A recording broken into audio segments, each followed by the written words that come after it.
All right, hello everybody. Welcome to ExtermiNERDus, the Warhammer 40,000 podcast, where we talk about everything from the hobby to the lore to the size of Eldar ears in millimeters. I'm sure that's going to come up eventually.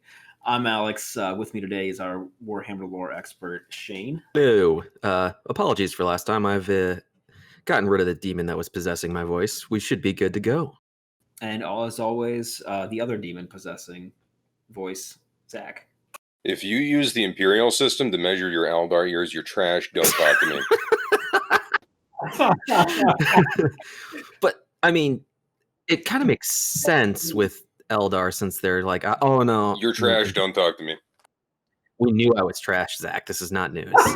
Anyway, we're continuing on with kind of like laying the groundwork for the Warhammer 40k universe that we started in our last episode. And today we're going to discuss the basics of the warp, which is going to be an integral part of the rest of the Warhammer universe as we move forward into more particular subjects. Just about everything is going to involve some kind of mention of the warp, so we figured we better lay a groundwork now. Sooner rather than later. Yeah. And so I guess, do we have any thoughts early on, Zach? Are you at all familiar with the warp? Have you ever heard of this, based other than what we talked about last time, or with that?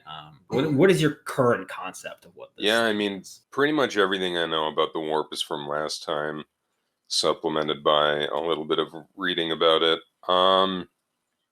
Essentially, my understanding, and feel free to correct me if I'm incredibly wrong, is it's like an alternate mirror plane that's like influenced by the happenings and in we'll call it like the normal plane, and kind of like the emotions of the people that live there influence what's going on inside of it.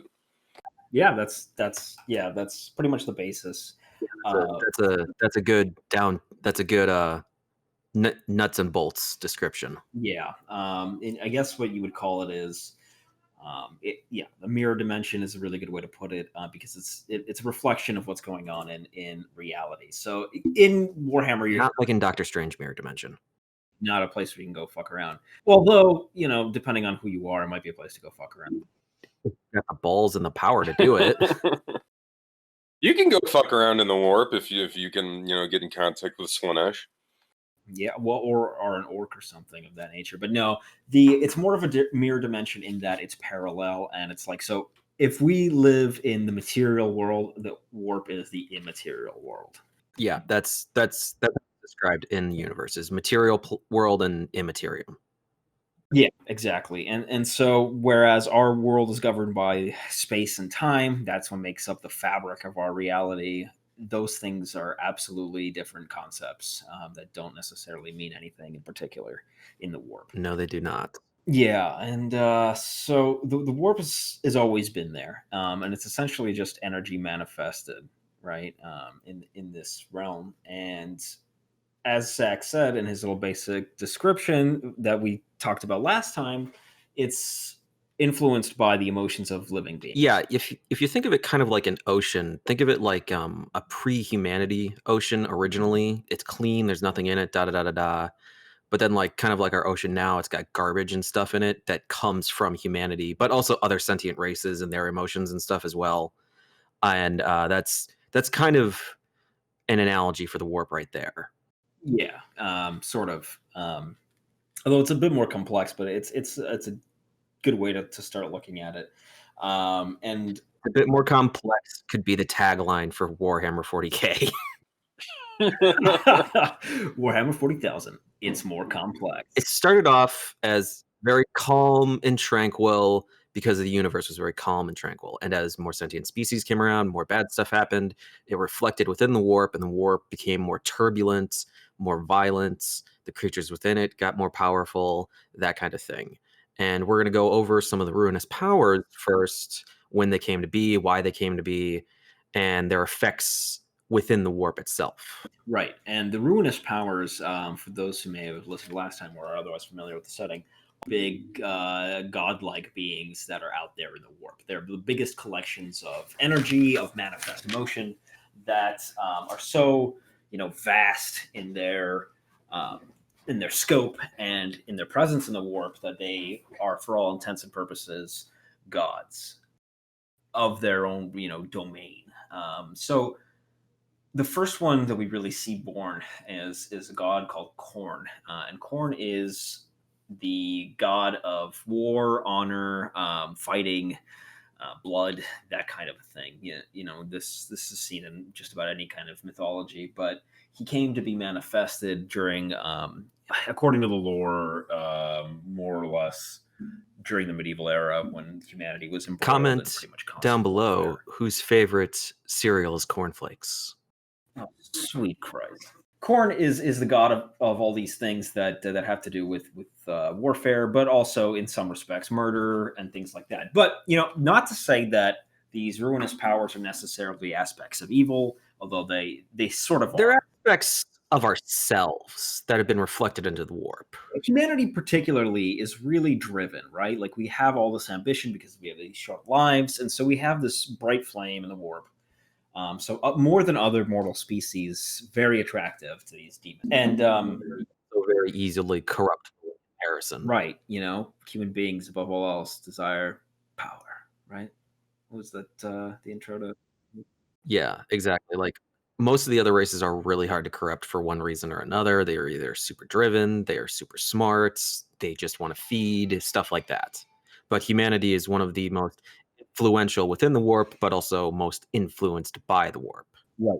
So corn out there in the warp, so we kind of said it is sort of like an ocean. And let's go forward with that analogy a little bit, but this is where it gets complicated and it kind of starts to fall apart. So corn has a domain in the warp, and it's not necessarily a particular place, but yet it also is. And it's his palace, in which he sits on a skull throne. Right, it's a throne literally made of skulls of the dead, murdered victims, and just dead casualties. Right? You may have heard the tagline, "Skulls for the Skull Throne." That is what his minions scream as they run into battle, right? And so he has this dominion in the warp, but it's not in a particularly fixed place. It changes based on how much influence he has and things like that. And all of these ruinous, And that's pretty much any ruinous power, though, is what should be pointed out. Exactly. It's not particularly unique to Korn no, because of the nature of. right. All of the orcs have, or sorry, excuse me, all of the gods have their own domain, right? Are we talking about Mork and Gork? I can talk about Mork and Gork. We can talk about Mork and Gork actually in a little bit when we get to that part later in the episode. So stick around. Yeah, I'm kidding. No, but actually, while we're talking about orcs, one of the cool little tidbits about Korn is, right, so he's the god of war. And as we talked about last time, orcs, they're obsessed with warfare. But, they don't worship him or anything like that. But, of course, when they do interact, it's hilarious. Like, there's this one particular situation where orcs are led into the warp just to fight demons, right? And they end up on this planet that's within Korn's domain. Like, they literally fly into the warp through the Eye of Terror, which is this rift, and they end up on this planet fighting demons. And Korn is so impressed by the show that he, every single day, basically turns it into a nature preserve, right? Yeah, every single day he brings all the demons and the orcs back to life, and they relive the battle every single day. He loves it. He gets off on it. And he gets, no, and the orcs, this is like the best thing they could have ever That's asked absolutely for. amazing. Wait, we need to make a reminder that I'll do like a parody of like the Simple Rick Simple Wafer Cookie like permanent loop, except it's Korn making people fight over and over. Yes, we put that in like halfway through the cast as like a mock commercial or something. Stick around for a message from our sponsor. I would love that. Anyway. Right, so that's kind of a little intro on Korn, and we'll probably have episodes dedicated to each of the ruinous powers in their own right. But for now, that's all to. Unless it's Zeech, because no one knows shit about Zeech. Right. Yeah. So let's talk about him. Zinch or Chinch. I believe Games Workshop recently said the actual pronunciation is Chinch. I don't particularly agree with that. I think Fuck that noise. It's Zeech. yeah, but I don't know. Maybe I'm wrong, and please tell me in the comments if I'm wrong. Like, call me out. I want to make sure we're trying to get. Don't call things me out. correct. I don't care. Don't at me. Oh, Shay, but don't you want to have some kind of human interaction? You are more than enough. I said human. I am hardly that. Yeah, that's why it's more than enough. All right. Well, anyway, so Zinch is quote unquote the second god that came around, but who knows, right? He is the god of trickery and magic and politicking and deceit and those kinds of things. And so, he always, there's a meme going around about him. It's always according to his plan, right? And who knows how long he's been around, right? Humans have been doing this kind of shit to each other from time immemorial, right? Where we've been screwing each other over.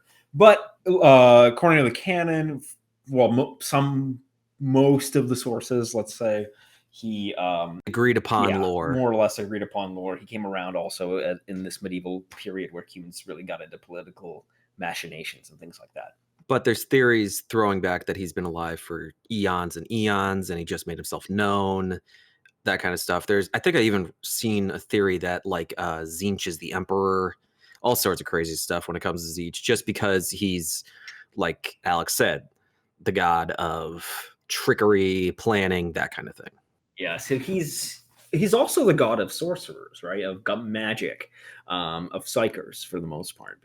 Yes, he is also that as well, and like that's another reason that's kind of what makes him a big player, is because he is the god of sorcerers.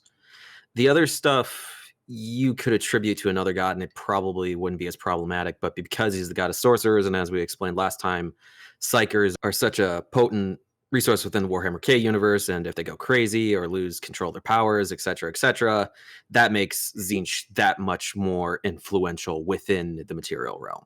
Yeah, and the more people screw around, and the more the races start to mess with each other with plots and things like that, the more he's influenced. And he has a domain in the Warp as well, and that's called the Maze of Zinch.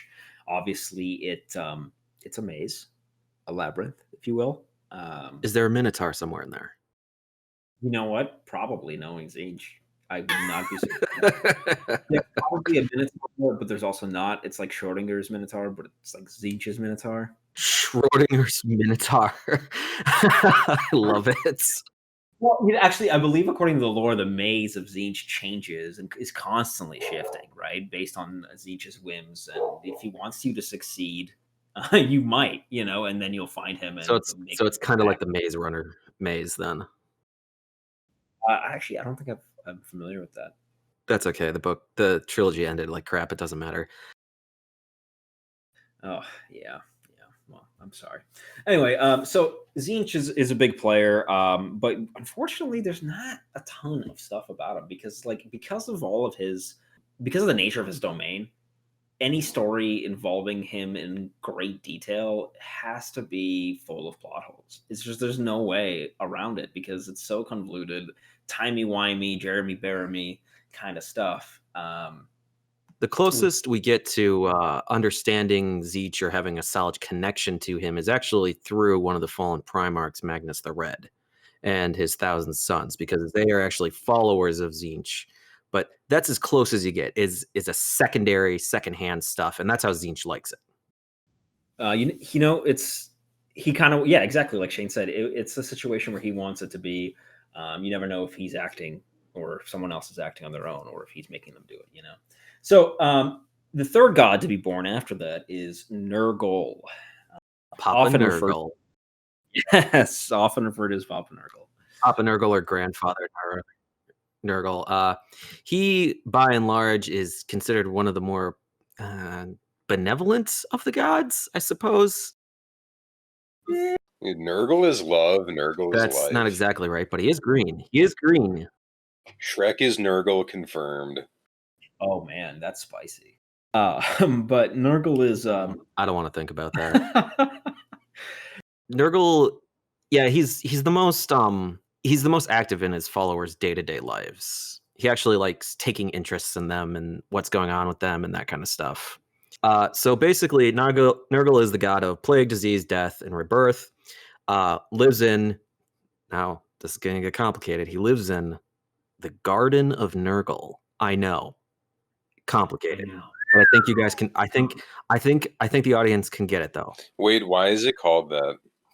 You know, Zach, no one's sure. It's described as a realm of him like growing literal it's actually bacteria and viruses and poisons and a pestilence, right? So he's literally growing these things in his quote unquote garden, and that's the motif with Nurgle. Is like people said before, like he's the benevolent god, but it's benevolent in a way of like there's a little bit tongue in cheek because he's the god of death and disease and plague, but at the same time that's like birth and rebirth. Right. And that's the thing. So if you consign yourself to the cycle of death, there's nothing to worry about. And in that, Nurgle brings you happiness. That's his whole thing. And so everything about him is themed in this whole like massive antidepressant taking kind of happiness, right? It's the Garden of Nurgle, even though it's the field where he grows disease. And if you're infected with those diseases, you'll live forever, but you're basically going to be a mutated monster. Exactly. Yeah, your guts are going to spill out and be eaten by flies, and you'll be covered in maggots and boils, but you don't care. You don't feel it because it's like matter. being really into your crazy girlfriend. Or it's like having a really fulfilling father-son relationship. What's that like? We are the wrong people. Can somebody write in about that? Yeah, can someone let us know what that's like, please? Please. Comment below with your favorite memory with your father. Okay. But yeah, Nurgle came around in the Middle Ages as well. He really got rolling. Yeah, the Black Death. That was he had something to do with that, just a little bit. But that gave him a lot of power. That's what got him rolling. And now there's entire worlds that he'll infect with his gifts and stuff. And that's one of the really dangerous things about Nurgle is his followers, because they come on so nice. And then the next thing you know, oh, my guts are on the ground, but I don't really care because this feels really good. Let's go spread this. It's a strange kind of relationship, but he keeps one of the Eldar gods in his little garden. Her name is Yisha. And we'll talk about the Eldar gods and what they kind of are in relation to this, even though we don't really know much about that.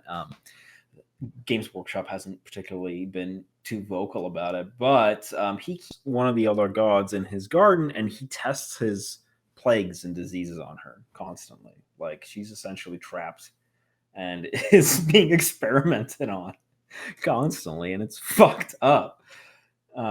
So yeah, there's Nurgle. Yep, that's about right. That's Nurgle. Moving on to the final of the ruinous powers is Slaanesh. Slaanesh is the newest of the bunch, actually. Yes, often referred to as she. Yep, she who thirsts, but or the Prince of Pleasure. It is important to point out right now that Slaanesh is basically non-binary, is the best way to put it, but they're both male and female, and not their either. gender is extremely fluid. It depends on who they're with, what they want, that kind of thing. But basically, God of perfection and excess, last to be born through the Eldari, which we discussed previously. Right, their depravity and their like constant need to find greater joys and pleasures led to the birth of this god, and it ended up consuming most of their souls. Yeah, exactly. And Slaanesh is all about. It's not just like the god of lust. It's the god of perfection. Like if you want to perfect your craft, you want to perfect this art piece, right? But you're going to perfect it like. Yeah. So like if you're obsessive perfection. Yeah, to the point of like, let's say you're a guitar player, right? You're going to play so much that you fingers like rip down to the bone from the metal strings. Like that kind of obsession, right? That level of pursuit. Yeah. And there's so many stories about like Slaanesh seeking people out like this. because of their drive for perfection. Right. Yeah. And it's not limited to the arts or anything in particular. You know, it's in fine warriors and things like that. So it's really quite an interesting god, but you know, he gets a lot of crap for being like the god of BDSM. And I mean, sure it is, but like there's more to it than that. But There's more to it. unfortunately, we don't know what Slanesh's domain. At least I wasn't able to find a whole lot about it. Maybe Shane, you know. But in the warp, it doesn't. It's not really specified where he or There's she no makes. there's no real specification. However, there are stories about it, and like there's different layers of excess that you have to pass through in order to get to Slanesh. Kind of like Rings of Hell or something. Yeah, that's kind of what it was alluding to, and I think it went that only one Space Marines ever made it actually to Slanesh themselves. Do you have a name on that Marine? I don't. I'll look it up though. So All right, here's a that'd fun be interesting fact to I know. happen to know from a little bit of my reading. Um, I think Oh the shit! center of Slanesh's domain is actually called the Palace of Pleasure, and that's a fact. You can fact check me on that. And I think if I'm remembering correctly, I don't know how much of this is literal or metaphorical, but there are like 6 like circles or domains in Slanesh's realm, and like at the very center of them, and like the heart of them is the Palace of Pleasure. Yeah, that Um, tracks with the story I'm and remembering. essentially, like each one, I don't know the specifics, but I think each different one tries to like trap you, and it's fucked Like up gluttony and ecstasy lust and stuff yeah. forever. Yeah. There's obvious parallels to the Circles of Hell, but yeah, Zach, that sounds like the story I was reading. That definitely Okay, tracks. my apologies then for my earlier statement. I don't know. Like I'll be honest. I don't know a ton about Slanesh, and I did a very brief intro to that. So moving straight on, uh, the demons, or sorry, the gods themselves, because of their scope, right? They can't dedicate themselves to constant involvement in their affairs, right? Nobody of that kind of power does. Everybody has people, right? Their servants or whatever. For the gods, the ruinous powers, it's Got you and Zach. well, yeah. Please send help. I'm chained to the boiler. Shh, get He back just to makes work. me edit audio 27 hours a Back to day. work. So for the gods, the ruinous powers, it's the demons of the warp. And demons are essentially pieces of energy of the gods plucked from them and manifested into sort of being. Right, and the more energy a god puts into a being, the higher the rank. You've just got your normals, then you've got your champions, then you've got your avatars, and blah blah blah. It all goes up rank. Right, and culminating with demon princes, which are usually the most powerful servants of the demons. Notably, we have Mortarion, who is a demon prince of Nurgle, and he's also a Primarch. It's also I was gonna say one of the really interesting notes for a lot of Daemon Princes is that they're actually ex-Primarchs, or they were already powerful beings before the gods got their hands on them. They're Yeah, generally demon not created prince. from just demon energy. Exactly. Yeah, demon princes, I think, and please correct me if I'm wrong in the comments, are always created from some kind of thing that is not demon to begin with. Can't remember exactly, but all the ones I've heard of started off as something different. Yeah, yeah. So if anybody like, I don't know, this is kind of an old school reference. If anybody watched Claymore, the anime, or read that, Hell yeah, oh hell brother. yeah, dude. Yeah. So like, I'm still salty about me Claymore. too, dude. They needed at least a couple more seasons, but kind of like that. So they the demons and the gods and whatever, because they live in the warp, which is this mirror dimension, and that's not material in the literal definition, right? It's not made of material atoms or anything like that. They can only enter our world to further their plots and whatever they're doing through usually either stable wormholes of some kind in the fabric between reality and the materium, or by essentially infiltrating the mind of a psyker and taking over their body in a sort of demon possession. I have also just confirmed with my elite internet skills The demon princes are all of the time 100% former mortals. Woo! Yeah, so they're created from something else. But like other demons, avatars and stuff, those are pure energy from that god most of the time. Unless they're like cultists or something, but it's usually specified within the name. So what's the difference between the difference between a demon prince and a champion of chaos? That like a champion of chaos is like, the chaos undivided type thing, and then princes are like specific A to. champion of chaos doesn't have to be a demon prince. So look, you can look at it this way. Think of let's take a feudal example, right? There's a king. Let's not, right? You can be a knight that serves under the king, and you might be his most favored lord, right? His right hand man, but you're not a member of his family. Whereas a demon prince would have the blood of that god infused into him, and that would be like his son, right? The prince, literally a prince, that is directly below him, and serves a similar function. But a champion of chaos doesn't have to accept those gifts and necessarily take demonhood on. Doesn't have to become part demon. Gotcha, that makes sense. It's also worth mentioning the closest like pure demon energy you have to a demon prince is avatars of the demons. So like a small manifestation of them. Yeah, like a shard of their power. That's as close as pure demons can get to a demon champion.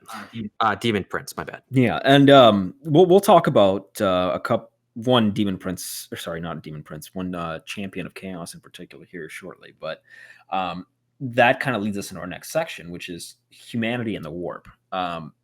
This is a big topic, right? Because Warhammer 40,000 is told from the point of view of humanity, and it's central to everything humanity does. And the biggest thing that the warp does for humanity is warp travel. It lets humanity move from one star system to another in a fraction of the time it would take if we were even traveling at light speed. For example, from one solar system to another might be 10, 20, 30, 40, 400,000 light years. Who knows, right? But with the warp, time doesn't matter because you come in one part of the warp and you exit through another part of the warp. But time is not linear there, as we were saying earlier. It's not necessarily in that same time-space fabric. So you're traveling space, and at the same time is not linked to that particular direction, if that makes any sense. It's also worth noting, though, this can work in the opposite way you want it to if you fuck it up. If you jump into the warp and say you're only there for, you perceive 6 days, you could pop out 10 years later in real space. And what's interesting about that is like the Space Marines that fell to chaos during the Horus Heresy, for them, even though it's been 10,000 years in the material realm, there's some notes in the books and things like that where one of them, Chaos Space Marines, will say something like, "Oh, in the 100 years since the Emperor died, even though it's been 10,000, the concept of time might be entirely screwed because of the popping in and out of." Thinking of it that way, do you think like with Horus moving into the warp and stuff, but also being in real space, that like it was only like the war went on for years and years in real time, but like do you think for Horus it was like a hot minute, that's it? I don't think it went on for that long. The heresy, It went on long enough. I don't think it was more than a couple of years. That's true. But you get what I'm saying. And I only say this because the Chaos Gods specifically granted Horus easy travel through the warp, right? You know what I mean? He wasn't held up by anything. He just that's right. That's right. Touching on what Alex just said about the Chaos Gods making it easy for Horus to travel around is right around the time Slaanesh was being born, the warp was actually basically impossible to travel through. Yeah, because of Slaanesh coalescing in the warp. It's described in lore as Slaanesh's birthing pains. It's essentially the gathering of all this energy into Slaanesh and then its explosion out as Slaanesh was born. Fitting that Slaanesh would explode. Yes, funny meme. But so back on to talking about warp travel as it relates to humanity. Without it, humanity couldn't have gone anywhere at all in the Imperium. Wouldn't be anything like it is now. It wouldn't be as vast and as stretching across the galaxy. Humanity would be much more numbered, right? Something more like the Tau, who don't have warp travel and are stuck to more conventional forms, and so can't expand in this kind of way.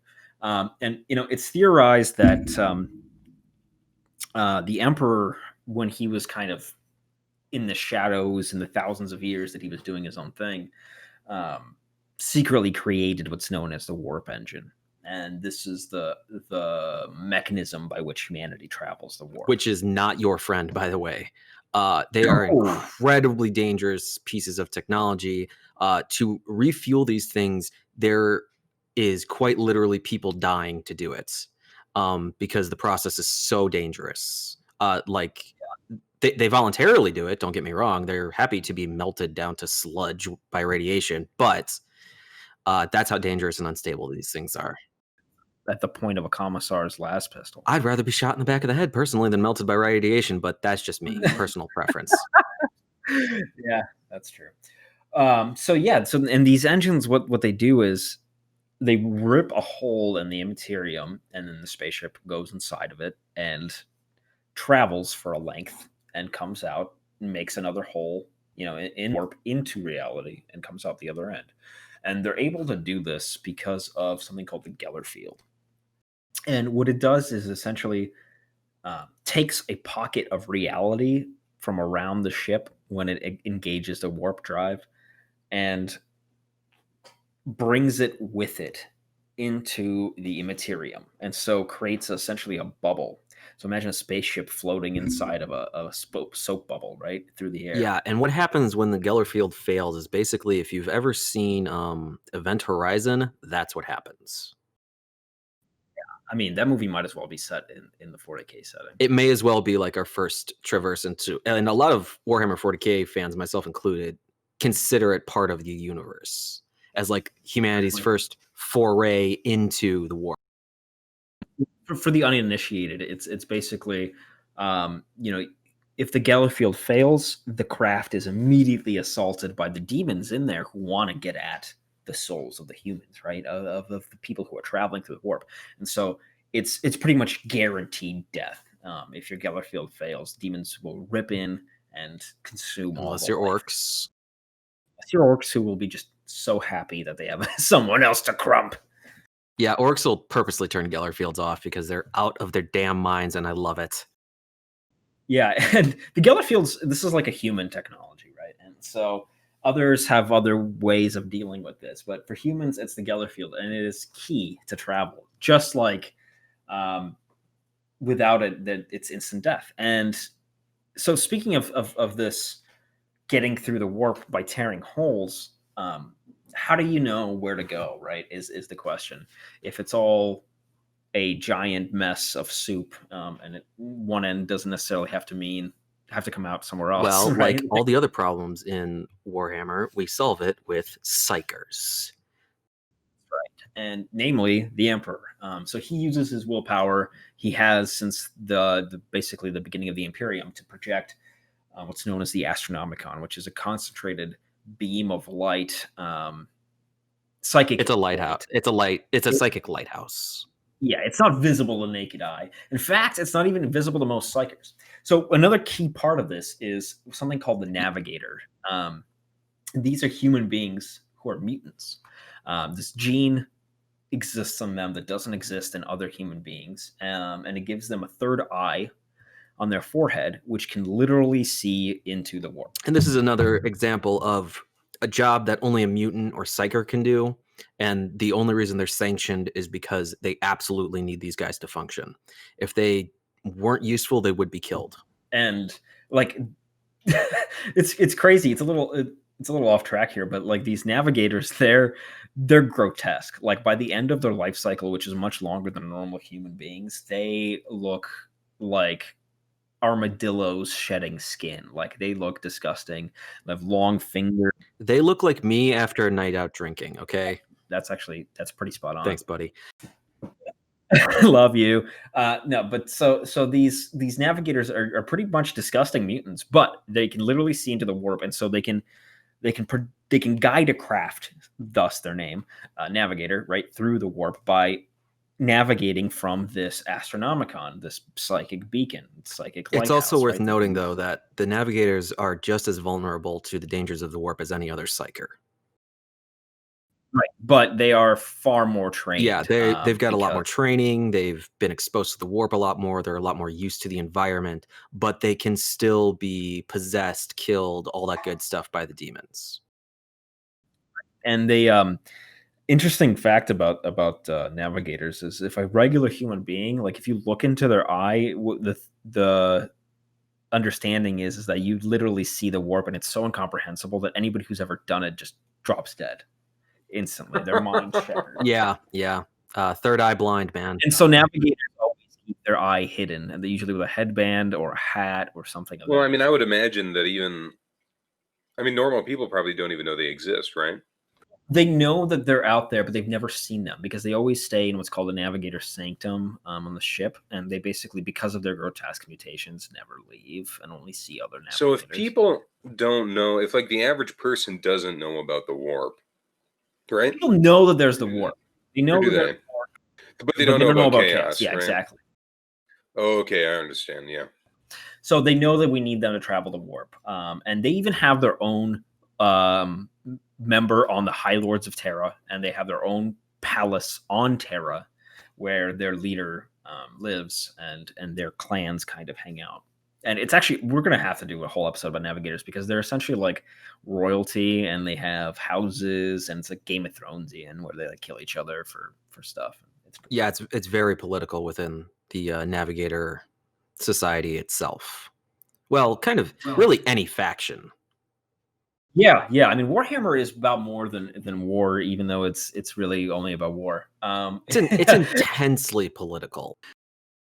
Navigators see the Astronomicon, right? And currently in the lore, there, I think we touched on it briefly in the first episode, is um, there has been a great rift opened up between the material realm and the Immaterium called the Cicatrix Maledictum. It's called the Great Rift for people who don't want to stick all that in their mouth. Right. But it's caused an interesting phenomenon, wherein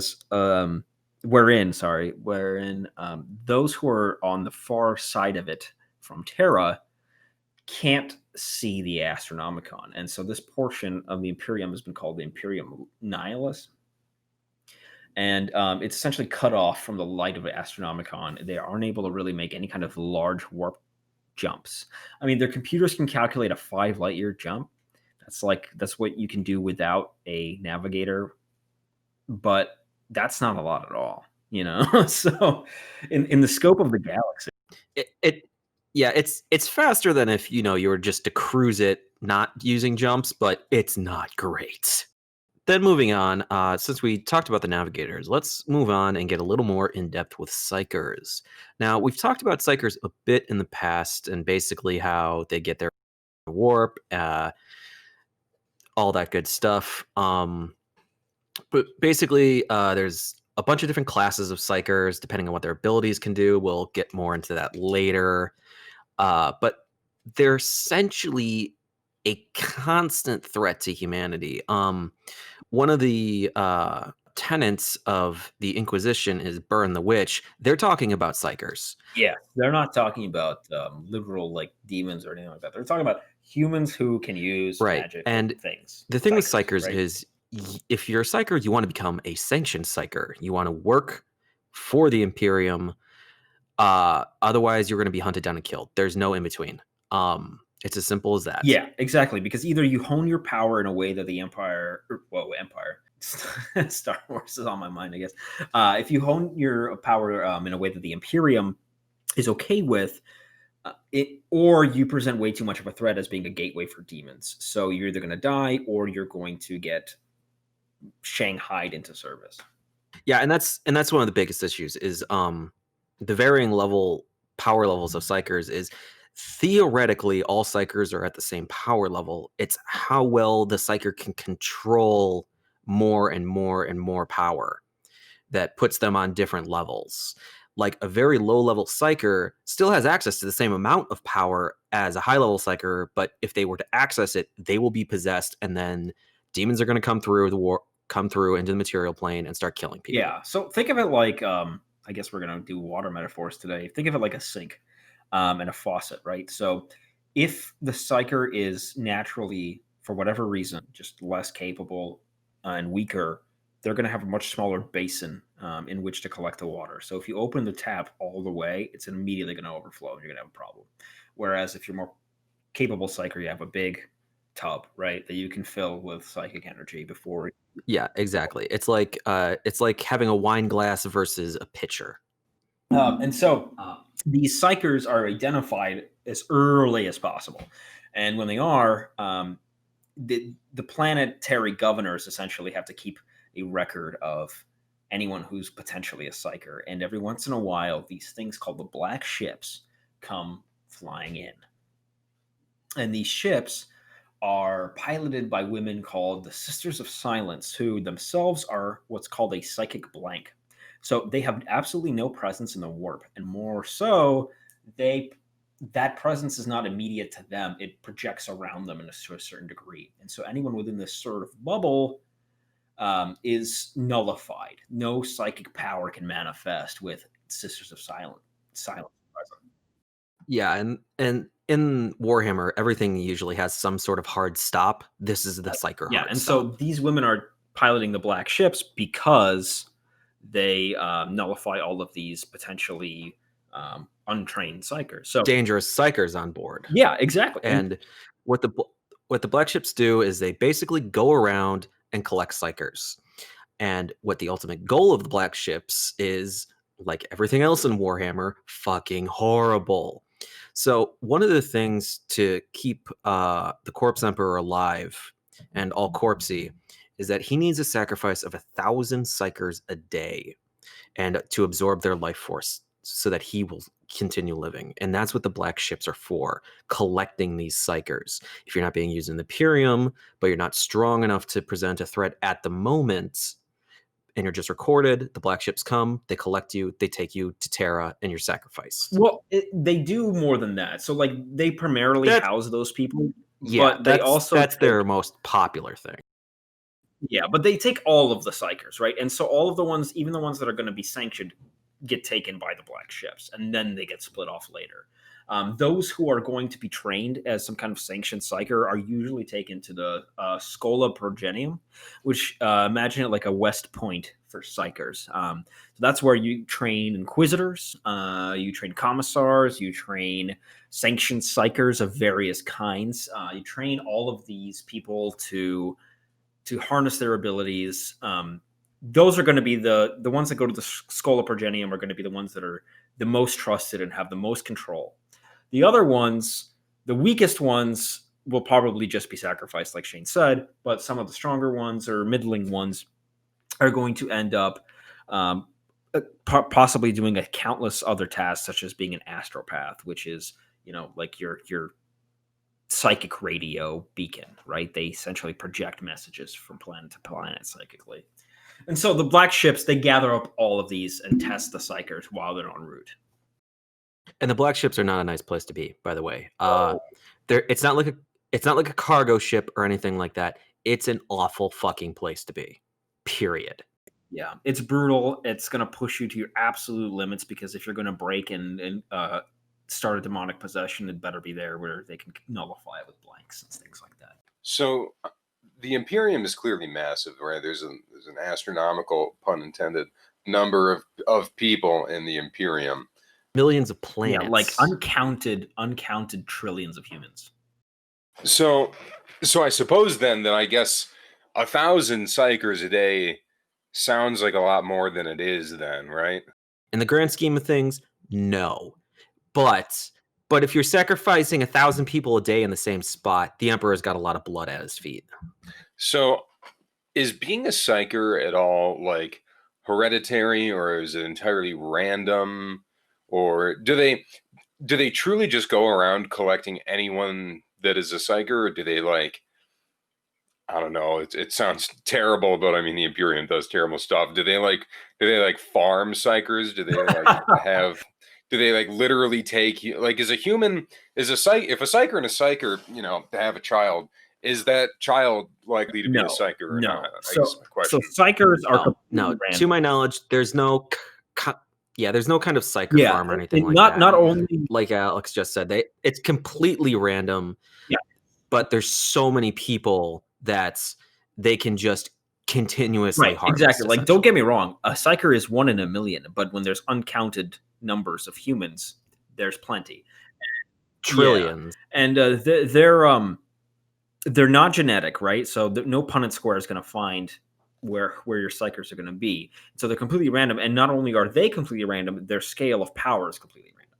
So you can't have 2 super powerful psychers. And what power they have is completely random because there's different schools of it. Yeah, and so while one person might be super powerful, but like in telepathy, such that they can control someone's mind and make them do whatever they want, another might be better focused at blasting lightning. But that's already a very high level manifestation of psychic ability. So it's really random. As in all things of the warp, it's unknowable, right? It just kind of happens. Yep. It's worth noting that Big Emps is the most powerful psyker in Yeah, existence that we know of. The Emperor, followed by Malkador the Sigillite, who we'll talk about sometime, who was the Emperor's BFF, and Magnus the Red, one of the Primarchs in that order, are the most powerful psychers that we know of. Potentially Magnus and the Sigillite at the same time, or even for a little bit, but that's technical.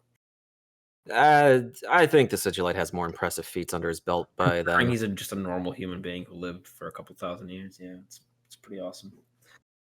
That too. But hey, Yeah, pretty normal, right? Pretty standard. but Malkador the Sigillite was instrumental to the building of the Imperium as we know it, and an absolute badass, especially because of the fact he was just a normal ass human. And like he literally helped the Emperor build the Primarchs, the Space Marines, and everything. I mean, we say normal ass human, but he used technology and biology to live far beyond the length of time a normal human would. And he also he and his psychic ability probably led to that as well, but he was just a regular guy, whereas the Emperor, who's also a regular guy, seems to be something more. Yeah, and there's lots of theories and lore behind what makes him more, but he's obviously more than human, whereas Malkador was not. Yeah, and I really want to talk about him some more in a special episode, so let's not in a Siege of Terra episode or something like that, because he's a really interesting character. Oh yeah, I love Malkador. I could talk about Malkador all day. Yeah. But let's skip section C here about the knowledge of the war, because we've already covered this in detail. Yes, we have. So moving on to, we were talking earlier about being possessed by the warp or by demons and people that worked for the ruinous powers. There are exactly half of the Space Marine chapters actually fell to chaos. Even they were not immune to the allure of the warp. Even though they were like superhumans, that doesn't stop the warp from worming its way through their desires and things like that into their heart. No, absolutely not. And like we said earlier, Horus is a perfect example of that. He was the Emperor's chosen son, and he fell to the ruinous powers, which whether or not he had given them a heads up might not have happened is up for debate. But we've kind of talked about the heresy, so I don't want to belabor that too much here. But along with him fell a bunch of other Space Marines, and this is key because now Chaos and its agents include eight legions of 9. It would be 9 because half of 18 is 9. Math, kids. He's a lawyer, not a mathematician, guys. Cut him some slack. Right. So these legions are still out there, right? Like some of them might have taken severe casualties during the Siege of Terra. Yeah, technically every legion except for the Forgotten Two are still in operation. Right, but I mean the heretic legions in particular in this situation. And after Horus was reduced to atoms, yeah, after Horus was reduced to atoms, his next in line, basically, Abaddon, took took the job, and he also is a champion of Chaos Undivided, and I think he's the only current one. Yeah, I believe he is, and he's not a demon prince, Yeah, no, which is he's interesting. So this is one of the people I wanted to point to, Zach, when you asked that question. yeah, he's just Abaddon. It's very odd. He's very powerful. He's a huge thorn in the Imperium side, but it's just him. He's not like. But on one hand, I mean, saying like it's just him, though. I mean, he is a Primarch, right? He does have a portion of. No, he is not a power, Primarch. Right? Oh, No, he's not. He is not a Primarch. No, he is. He was Horus's successor. So does he have Horus's? He's essentially Horus's son. Yes, he has Horus's gene, but he is not directly created from the Emperor's genetics like Horus was. Yeah, he was his like second in command essentially when Horus fell to Chaos. Abaddon did too, and Abaddon always had his back, and he was always like a fierce warrior. And now, in Horus's absence, he's still fighting that battle against the Emperor, but I believe he, ironically enough, still doesn't believe that the ruinous powers are gods, and so he doesn't take on demon princehood. So he's just the champion, and he's over this 10,000 years has launched 13 Black Crusades. God, with the last one culminating in Cadia, a very popular planet in the lore, being destroyed. Cadia and stands where this giant rift happened and things like that. So this is like the 13th Crusade is the most recent point in time where chaos really got involved in the reality, in the material realm, and so that's about 200 years ago now in the story, which is actually fairly recent. This is like the most up-to-date thing. So Abaddon is known as the Despoiler. Abaddon the Despoiler, or Abdomen, you'll often hear in the memes, is I forgot about that. He's the big bad. He's the big bad of chaos, and so he's leading Chaos Undivided forces. Although each of the ruinous powers still has their own champions and their own thing. But they're all simping for Abaddon because he's an absolute Chad. And so that is kind of how humanity interacts with the warp. But obviously, there's other races out there, and for everyone, the warp and particularly chaos presents a gigantic threat. I mean, it's something that's always out there and is literally constantly trying to destroy all life. Yeah, as we've mentioned before, it's not just humanity they're after. Like what happened to the Eldar. Frankly, I think the orcs would be on board with Khorne if they were smarter, but whatever. But everyone is susceptible to them, except I don't know how much dealing with the ruinous powers of the Tau had outside of having to shoot them every once in a while. Because the Tau have no presence in the warp, right? Yeah, I know. Yeah, they don't really have a presence in the warp, so the only time they really run into them is when the warp's mixing it up with someone else already. Right, like if they show up at to fight some orcs and they're fighting chaos, then okay, look, wow, there's some spiky boys, right? But they don't know where they come from or whatever. They really, which is really fucking weird because the Tau Empire has races in it that are sensitive to the warp. That are warp sensitive, yeah. So like the warp's really unknown to the Tau, but it's also like the least threatening to the Tau at the same time, ironically. Yeah, I don't know. There's frankly not enough out there about the Tau and chaos, and I'd really like to see. No, there isn't. There isn't. It's really one of the subjects they really need to build upon. Another race which basically fucking laughs at chaos is the Necrons. Oh yeah, Shayna, why don't you tell us a little bit about this? Yeah, so the Necrons basically don't have warp presence, period. Their idea of Psykers is basically Catan shards, which Catans were their gods. I explained a little bit in the last episode. They shattered them, and they're basically using them as Pokemon now. That's where their powers come from, or that comes from the technology that the living metal creates in them, that kind of stuff. So the Necrons basically ignore the warp. It's a non-issue. Yeah, like the warp can't really hurt them, and that's like one of the interesting things that happened in like the long history of the universe is the Catan fought against, sorry, not the Catan, the Necron with the Catan fought against the Eldar. And the Eldar harnessed the power of the warp Whereas the Necron had the power of essentially reality through the Catan, and so they are antithesis to the warp. And another interesting fact is, we did explain that Necrons, the actual living metal ones, do have souls, but again, they can't. Their souls can't be harvested by chaos because of the living metal. It just regenerates in a body somewhere. Right? It can be reformed into another Necron. It's trapped essentially, even if it's not reformed. I believe is how that works. But Yeah, and they're essentially locked out of chaos. Chaos is essentially locked out of getting into the Necron soul. yeah, and So similarly, like with the they're Tyranids too, are kind of like that in that they're called the shadow of the warp, but it's kind of the opposite because Tyranids, due to their hive mind nature, they make so much psychic noise that it's just static, essentially. That's so loud it cancels out anything else in the warp. So when Tyranids are nearby, humans can't send messages, they can't manifest psychic powers because it's blocked by this noise of thousands and thousands of psychic, essentially cries of. yeah, like you can fire a bolt of electricity through the warp at a Necron. You can't at Tyranids if you're too close to the hive mind because of that. All right, so I have a question about the Necrons. Everything I'm reading right now says that Necrons do not have souls. None of them. That the whole reason why they're able to be undying is because none of them have souls.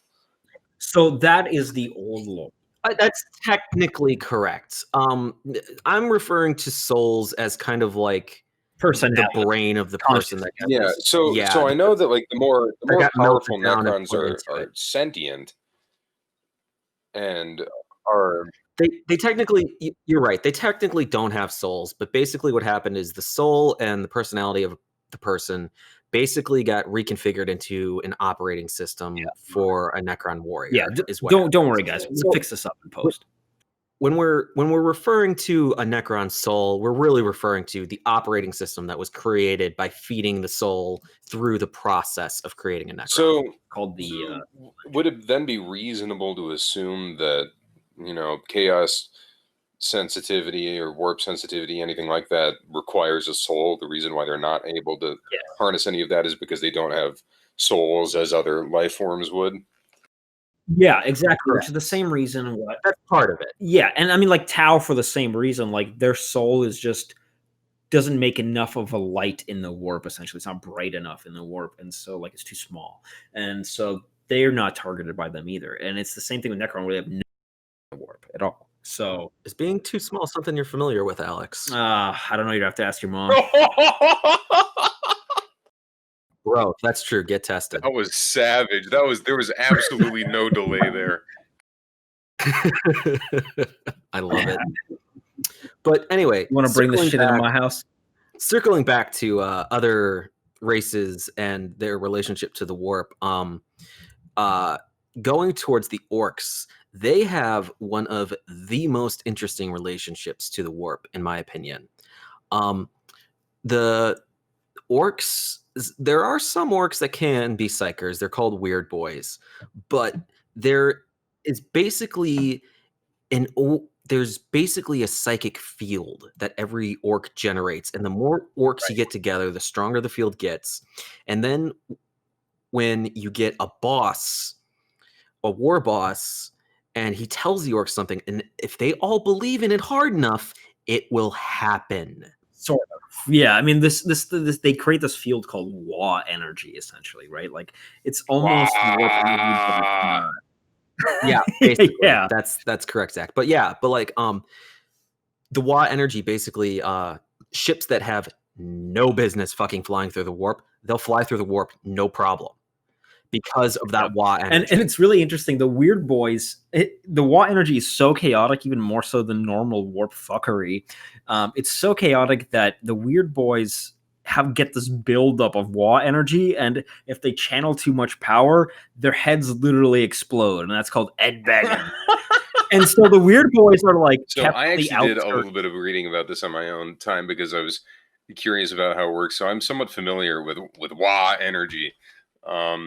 So a couple of examples of like funny examples of how Wa energy work. for listeners is like, take for example, orcs believe that things that are Things that red are move purple are faster. harder to spot. It makes them sneakier. And Because exactly. have you ever seen a purple Exactly. orc? And Huh? but because of that collective belief in the entire species, they actually are faster or sneakier. And even it would even extend to such that orc technology works for orcs because they think it works. And so it would even Oh extend yeah. to Oh, if a human human picks up. picked up a piece of orc machinery, it wouldn't work because it really shouldn't. It's the wah making it work. This is like a proud father moment I'm having right now with Sorry, I only have one dad, and it's Papa Nurgle. Zach. Wow. Wow. No more proud father moments for you, Zach.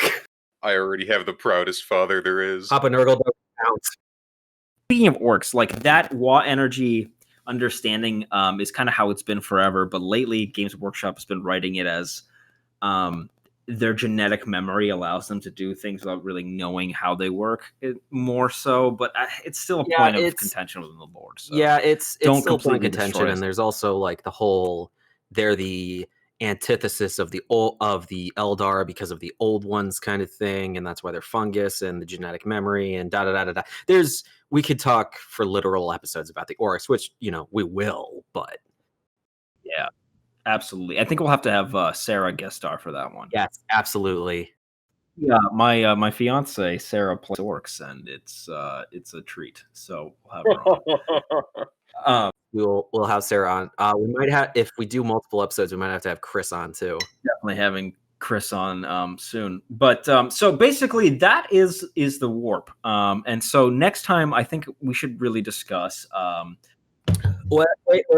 There's one thing we haven't mentioned yet that I really, really, really want to talk about. What's that? Which is humanity's reaction to the warp when it started becoming a big problem. The Emperor and Malkador formed something called the Grey Knights, which are basically a super secret chapter of the Space Marines. Like the joke is, within our friend group, actually, I run a Grey Knight and Guard army, and the joke is that I have to keep replacing my guards because after every battle, the Grey Knights shoot them, because that's how secretive the Grey Knights are. They're basically, every single Grey Knight is a psyker, and they're all trained to resist the warp and chaos. And according to the lore, no Grey Knight has ever fallen to chaos.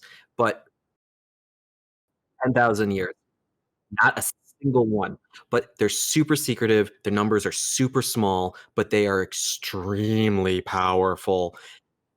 Dude, they're so fucking badass. They keep a demon skull that's possessed with a demon that talks through the skull hung above their feasting hall. Grey That's Knights are amazing. metal as fuck.